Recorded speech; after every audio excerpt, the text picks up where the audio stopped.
Good evening friends, let's begin with the part 2. So we are starting with the main events that were during the Gandhian era. So इसमें सबसे पहले Rowlatt act आता है.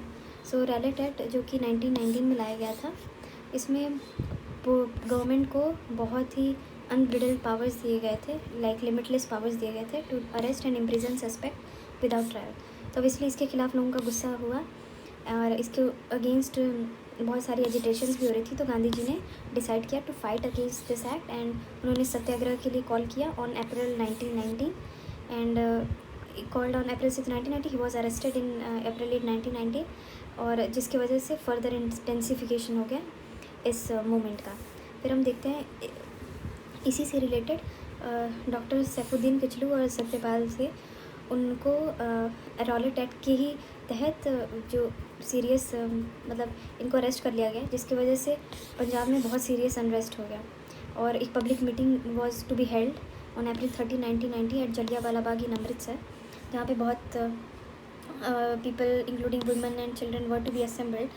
And before it could be started, the meeting could be started, General Reginald Edward Harry Dyer जो थे उन्होंने indiscriminate heavy firing शुरू कर दी क्राउड पे, जिसके वजह से since the area was very small और एक ही ओपनिंग थी उसकी, he entered and started his मतलब ट्रूप्स को बोल दिया फायर करने, बिकॉज ऑफ विच कोई स्केप करने की जगह नहीं थी. वहाँ पे एक बीच में कुआ था, तो people some jumped into that and around like इसका एग्जैक्ट नंबर बाहर नहीं आया है, but there were hundreds of people who died on this. And when he we know that general Dyer was the one who fired, but it was the lieutenant governor of Punjab was Michael O Dyer, who was later killed by Sardar Udham Singh in London in 1940.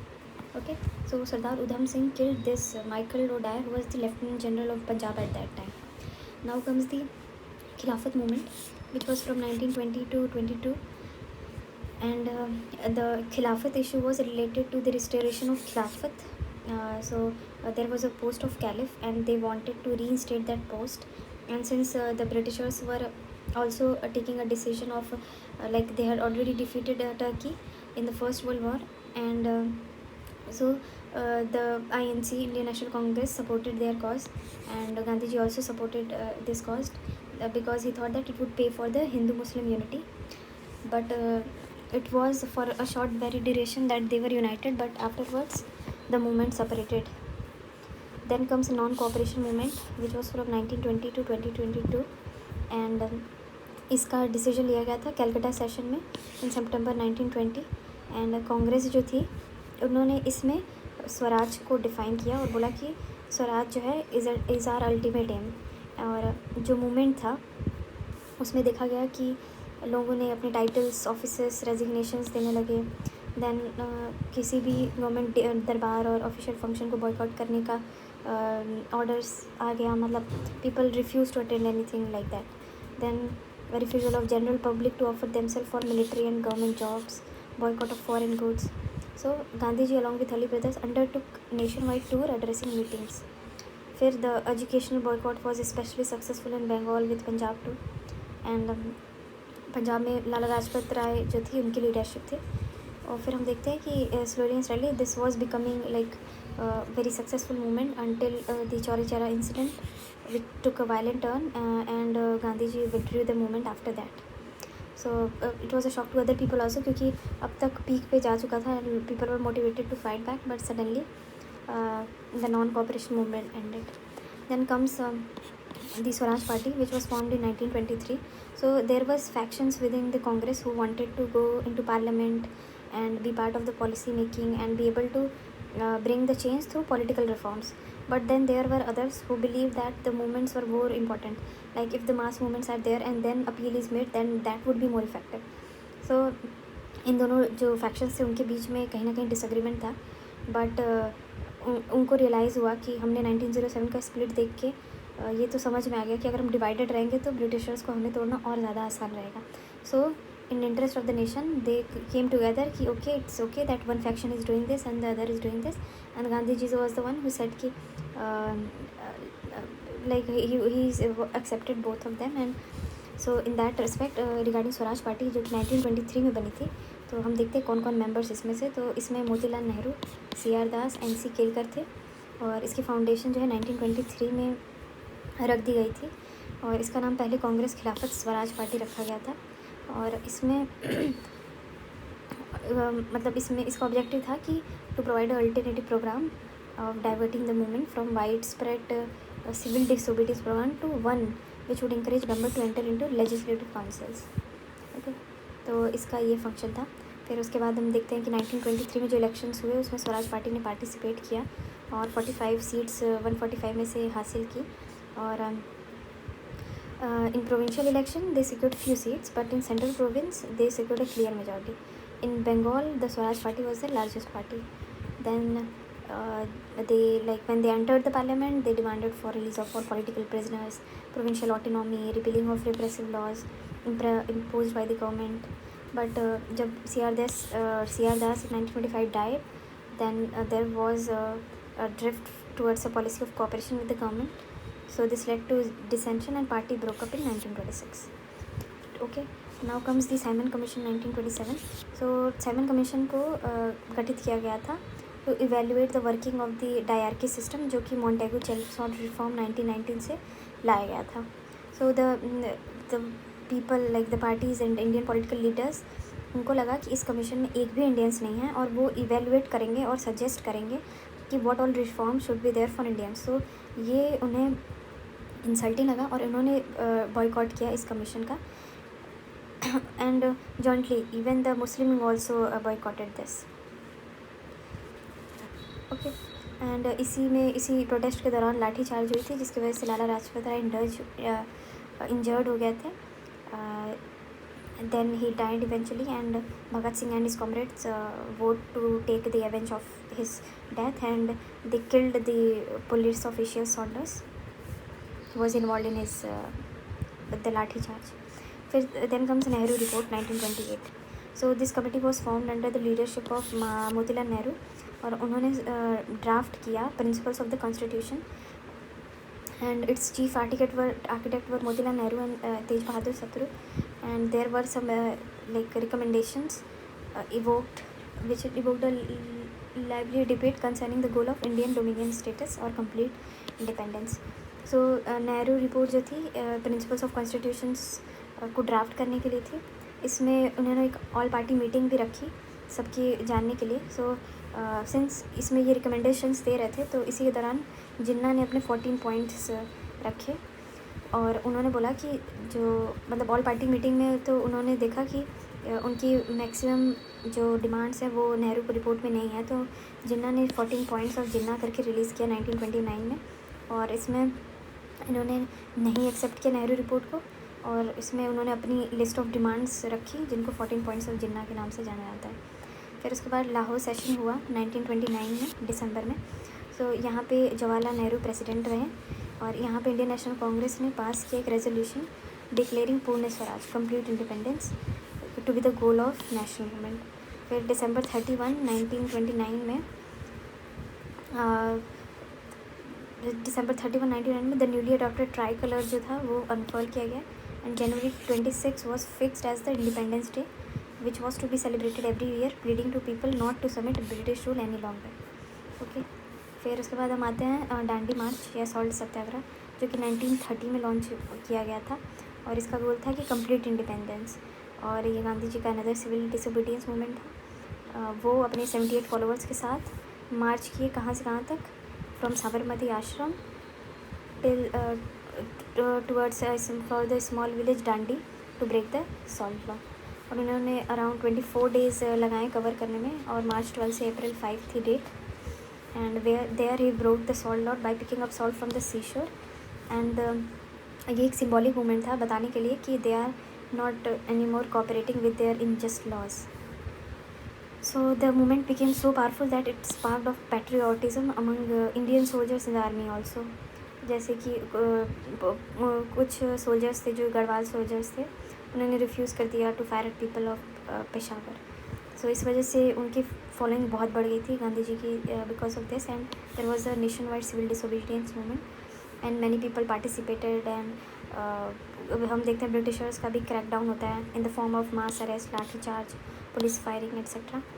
फिर because of this then the first round table conference was held और इसमें discuss करना था जो Simon commission की report थी, और since they were going to bring government of India reforms India act 1935, तो उसके रिलेटेड वो चाहते थे कि सारी पार्टीज़ का एक बार डिस्कशन करके फिर कंसेंसस बेस्ड वो लाएँ।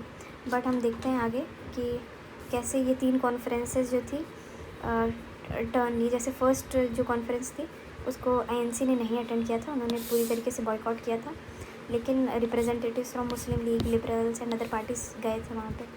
फिर हम देखते हैं गांधी इरविन पैक्ट हुआ एक। तो गांधी इरविन पैक्ट में हुआ कि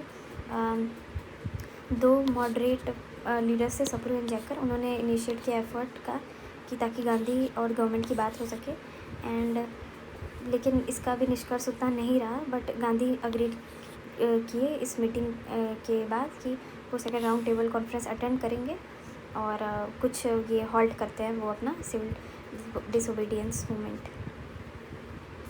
सो after that second round table conference हुई 1931 में, और वाइसरॉय जो थे वो लॉर्ड विलिंगडन थे। बट गांधी जी वहाँ गए, उन्होंने देखा कि there was talks about the granting separate electorates for various communities, जैसे कि जो शेड्यूल कास्ट है, या फिर जो कम्युनल रिप्रेजेंटेशन को और बढ़ावा दे रहे हैं, जैसे राम से मैकडोनल्ड ने एक पॉलिसी ऑफ कम्युनल रिप्रेजेंटेशन की। तो ये सब किया, तो Gandhi ji was very much unhappy, और वो he left there and he came back to India and started again the movement. But we see that it wasn't very much successful, and almost everywhere in India mass meetings took place. Political leaders of different persuasion जैसे Madan Mohan Malviya, B.R. Ambedkar, MC Raja became active. In the end they succeeded in hammering out an agreement known as Poona pact. So यहाँ पे जैसे कि separate electorate की बात की जा रही थी डिप्रेस्ड क्लासेस के लिए, जिसके अगेंस्ट थे गांधी जी, तो उन्होंने he sat on a hunger strike, and then Ambedkar signed Pune Pact on behalf of Harijans, and then there were other leaders of Hindu party. They rejected that, they don't want to separate the different classes, and they agreed upon a joint electorate. So ये जो था ये Poona pact था। Then third round table conference 1932 में हुई, और इस time mystery mostly ने इसको बॉयकॉट किया। फिर आता है government of India act 1935। So government of India 1935 को एक ब्लूप्रिंट भी बोला जाता है हमारे प्रेजेंट कॉन्स्टिट्यूशन का, एंड इसका एक्ट तो पास हो गया था ये, but in addition there were we see the government of India act 1935। So Simon commission ने रिपोर्ट सबमिट की 1930 में, जिसके बेसिस पे गवर्नमेंट ऑफ इंडिया एक्ट 1935 आया, और ये पास हो गया अगस्त 4 1935 में। अब हम देखते हैं कि इस एक्ट में क्या प्रोविजंस थे। So this act provided for a federal type of government, and so therefore it introduced, मतलब इसमें जो प्रोविंसेस की डायरकी थी साइमन कमीशन रिपोर्ट की बेसिस पे इन्होंने हटा दी, और प्रोविंशियल ऑटोनॉमी लाई, और डायरकी पे प्रोविंसेस हटा दी, and made ministers responsible to legislative and federation centre. And regarding this act, Nehru said that it was a new chapter of bondage. He didn't endorse the act, or almost everyone in INC didn't endorse it, and Muslim was also not happy, but they couldn't officially, they didn't comment on that. फिर हम देखते हैं कि when the world war break out in 1939, so जो Britishers थे उन्होंने support मांगा Indians का, but the leaders refused to support them, but still they went ahead with that. So on that the Congress ministry was resigned on December 2 1939. So on this day the Jinnah was happy over this decision, and he celebrated the resignation day of Congress as the day of deliverance. So बहुत factions बने कांग्रेस में जो कह रहे थे, जैसे Gandhi ji was in support of Britishers, वो चाहते थे कि फासिस्ट पावर ना जीते, इसलिए सपोर्ट चलो दे दें, but there were some radical leaders within the Congress जिनका मानना था कि नहीं, जब तक हमारी खुद की आज़ादी की बात ही नहीं देते, हमें खुद सेल्फ रूल के प्रोविजंस नहीं देते, हम नहीं सपोर्ट करेंगे। फिर हम देखते हैं कि पाकिस्तान का देखा जाए तो पाकिस्तान के फॉर्मेशन, पाकिस्तान की रेजोल्यूशन भी लाया गया इन मार्च 24 1940। सो इस रेजोल्यूशन में क्या हुआ कि हम देखते हैं पाकिस्तान का कॉन्सेप्ट कहीं ना कहीं आ चुका था एक डेकेड अगो, लाइक बिफोर 1940 1930 में। एक लेखक थे इकबाल, उन्होंने एक बात कही थी कि of separate land for the like separate land for the Muslims and Muslim state with in the federation की बात कही थी। सो इस चीज़ को हवा तो थी और देयर वाज आइडियोलॉजीज़, जैसे कि चौधरी रहमत अली ने एक मैप भी डेवलप किया था कि जो पाकिस्तान का हो सकता है for the latter Pakistan if at all there is a partition. then these were the like there was fears of like जैसे जो मुस्लिम्स इंडिया में थे, like there were two type of Muslims in the majority Hindu states and Muslim in majority in some states. तो ये देखा गया कि जो मुस्लिम्स थे in majority in any provinces, they were not affected by this idea of separate Muslim state for the Muslims. They supported the unity of the country, whereas the people who Jinnah wanted to feed was the minorities in the majority region, because they could be easily be feared of the majorities. So ये चीज़ थी। और फिर हम देखते हैं Pakistan resolution 1940 में पास हुआ, and after that we see that there was August offer आया। ऑगस्ट ऑफर उस समय लिंगलिथ को जो थे वो वाइस रॉय थे, और ब्रिटिश गवर्नमेंट ने इसमें बोला कि our goal is to give you dominion status, जिस पे काफ़ी लीडर्स ने कमेंट किया that it is outdated, now we want full independence. And Congress rejected the August offer, and then in response of that there were individual satyagrahas happening, and it started from October 1940-41. Vinoba Bhave was the first satyagrahi, and later Nehru, then Patel, then came Cripps mission. Cripps mission में देखा गया कि जो Japanese army थी वो south east Asia को occupy कर रही थी। सो ब्रिटिशर्स वर फियरफुल, तो उन्होंने क्रिप्स मिशन भेजा to settle in terms with the Indian leaders, ताकि वो अपना फुल फ्लेजेड सपोर्ट दे इनमें। बट स्टिल जो क्रिप्स का भी प्रोविजंस थे जो वो देना चाहते थे, वो that was regarding dominion status after the war, and again this was rejected as कोई भी पार्टी अग्री नहीं कर रही थी इस प्रपोजल को। And failure of this Cripps mission led to Gandhi saying that it was a post-dated check on a Kremlin ban. Then in its response, Quit India movement 1942 was launched, and in Bombay a resolution was passed regarding the same, and Gandhiji gave the slogan of do or die, and it was so at large scale that only within the announcement only many leaders were arrested the same day. And then there were parallel governments in some of the states like Balia UP, Tamluk in Bengal, Satara in Maharashtra, Talcher Odisha. So ये quit India movement का ये था। Violence हर जगह होने लगा, telegraphs wire cut हो गए, communication बंद कर दिया गया। सो क्रैकडाउन भी हुआ ब्रिटिशर्स की तरफ से भी। फिर उसके बाद गांधी जी ने फास्ट रखा, and he undertook a 21 day fast in jail, and he survived and completed the 21 day fast, and he that was to condemn the violence that happened during the Quit India movement. फिर हम देखते हैं कि various formulas या फिर कह सकते हैं कि प्लान्स डेवलप हुए कि अगर जब ब्रिटिशर्स लीव करेंगे इंडिया को तो कैसी हमारी कॉन्स्टिट्यूशन होना चाहिए, कैसी हमारी पॉलिटी होनी चाहिए, नेचर ऑफ गवर्नमेंट कैसी होनी चाहिए। तो उसके बेसिस पे CR फार्मूला आया 1944 को। इसके डिटेल्स उतने ज़रूरी नहीं हैं बिकॉज इट फेल्ड, जो CR formula was not accepted. Then Wavell plan and Shimla conference हुई, जिसमें कि हम देखते हैं कि वेवल प्लान में it was nothing but the situation within the country was worsening day by day, and as a result deteriorating economic situation and famines. So British government was compelled to come forward with some sort of plan. उनको बस किस तरह निकलना था India छोड़ के, तो उन्होंने बोला कि वाइसरॉय की एक एग्जीक्यूटिव काउंसिल होगी और वो जो है वो सर्टेन चेंजेस प्रपोज करेंगे in the structure of council. So one of the main proposal was that executive council would be constituted giving balanced representation to main communities and equal representation to Muslim and Hindu. इस पे objection था कांग्रेस को because they were not representative of Hindu only but they were representation of Indians as whole. So इस पे काफ़ी विवाद भी हुआ, and then we see that then there was INA trial. So जो प्रिजनर्स ऑफ वॉर थे इस ब्रिटिशर्स के against and they were Indians too, उनके खिलाफ एक्शन लेने का सोचा ब्रिटिशर्स ने, तो इसकी वजह से जगह जगह पे प्रोटेस्ट होने लगे with in the army, navy and also there were resentment from the soldiers. तो बहुत fearful हो गए Britishers and they finally decided कि they will not do this trial. और इस trial को सबका support था, even the different political parties came together. Then we see about Azad Hind Fauj, INA. So INA was formed in 1942 in Tokyo and by Ras Bihari Bose. He was the first president, and later Subhash Chandra Bose reorganized it in 1943, or he revived it. And INA, if we talk about INA, then INA we know that from the INA trials that how much significant it was. It was an outside Indian force fighting for Indian struggle.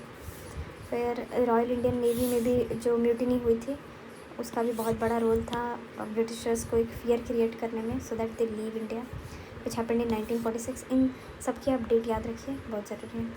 फिर cabinet mission plan आया इन जून 1946, और इसमें cabinet mission plan में 3 लोग थे, Lord Pethick Lawrence, Stafford Cripps, A V. Alexander, जो visit किए India. And सबसे पॉलिटिकल पार्टी से बात करके उन्होंने एक क्या कहते हैं पार्शली एक्सेप्टेड प्लान बनाया, जो कि दोनों कमिटीज़ के था. और एक पुश किया कि एक इंटरिम गवर्नमेंट बन जाए जो कि कॉन्स्टिट्यूशन पे काम करे फॉर ट्रांसफरिंग ऑफ पावर. फिर हम देखते हैं कि जब ये सब हो रहा था तब कहीं ना कहीं मुस्लिम लीग को लग रहा था कि हो सकता है उनकी बात ना मानी जाए और पार्टीशन बैकलॉग में चला जाए. सो उन्होंने डायरेक्ट एक्शन कैंपेन किया, जिसकी वजह से बहुत ज़्यादा वायलेंस हो गई across country and especially in Bengal. फिर because of this finally the leaderships in the country they had to accept the idea of partition, and then there was interim government formed in September 1946 under Pandit Jawaharlal Nehru, and there was a constituent assembly formed in December 1946 which first met on December 1946, and Dr. Rajendra Prasad was its president, and Muslim League as expected did not join the assembly.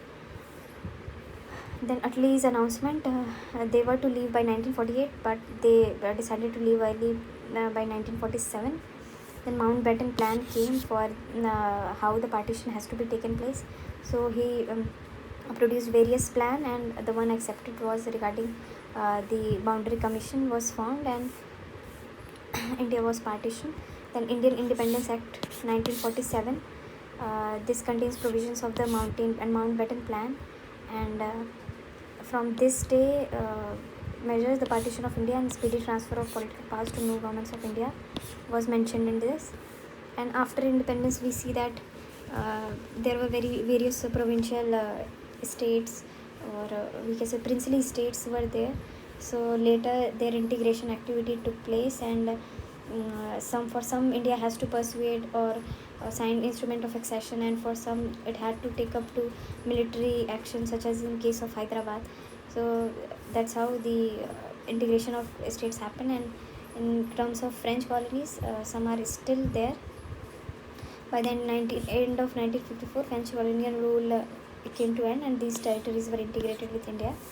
And then there were Portuguese colonies also, and they left around 1961. That's why Portuguese are said to be the first Europeans to enter India and the last one to leave. So that was it about the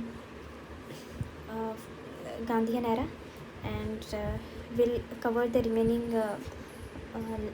PDFs or the remaining topics of the modern history tomorrow. And do check out the mapping videos that will be coming up today only for the complete revision of day 2. Thank you everyone.